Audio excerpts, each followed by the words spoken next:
We're learning more about that boat carrying hundreds of Haitian migrants to Florida over the weekend. U.S. Customs and Border Protection now says it was not a case of human smuggling.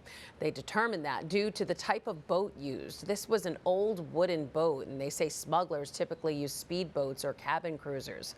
The boat was overcrowded and seemed on the verge of capsizing. Some of the migrants who tried to swim to shore needed medical assistance. We spoke with Miami Archbishop Thomas Wensky about it. This is not the first or second time that Haitians have arrived near Key Largo or other places along the coast of Florida, and Haitians are risking a very dangerous sea voyage with a slim chance of having the possibility of staying in the United States and building a future for themselves. Archbishop Wensky says about 32 lawyers are currently working full-time in the Archdiocese of Miami to provide low-cost or free immigration services to about 1,200 people every month. One person who knows all about the plight of Haitian migrants and the treacherous journeys many of them take to get to the U.S. is Vanessa Joseph. She's an immigration attorney at Catholic Legal Services in Miami and joins us now. Vanessa, you've been helping immigrants since you were in law school, and I know you have a passion for Haitian migrants in particular. Why is that, and what goes through your head when you see images like we just saw of that boat filled with migrants? Well, to start, thank you so much for the invitation to participate today.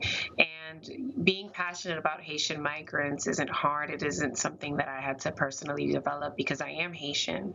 And I'm not just fond of the Haitian community, just also very much passionate about Black immigrants in general.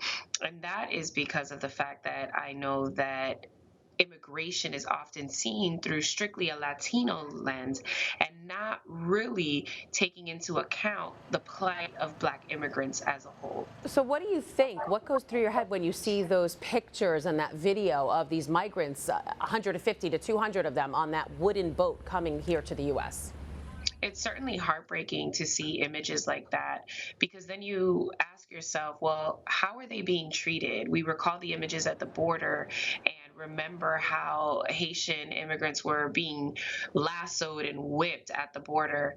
And now you think about what could be happening to these individuals who are seeking a much better life over here at our shores.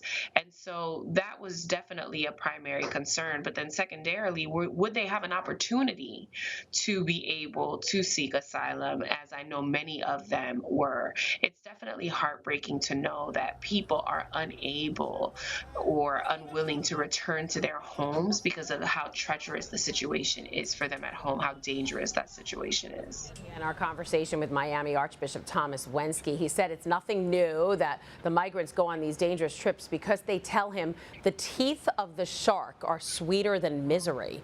What do the migrants tell you? Many of them have extremely difficult stories to listen to about the reasons that they felt forced to leave their country. And they talk about the way in which the potential promise of liberty and safety and refuge makes them believe that it is much better to brave the seas, to brave the jungles, and arrive in the United States however that they can. Many people fear a certain death in Haiti and believe that even just the ability to touch the United States will give them the protection that they need from that certain death that they believe they'll face back home. Wow. Vanessa Joseph, Catholic Legal Services immigration attorney, thanks so much for the insight today. Thank you. Hi, I'm Christine Persichetti, anchor of Currents News. If you like what you saw, please hit the like button on this video. And if you want to see more content just like it, subscribe and click on the bell for notifications. Thanks for watching, because we are putting your faith in the news.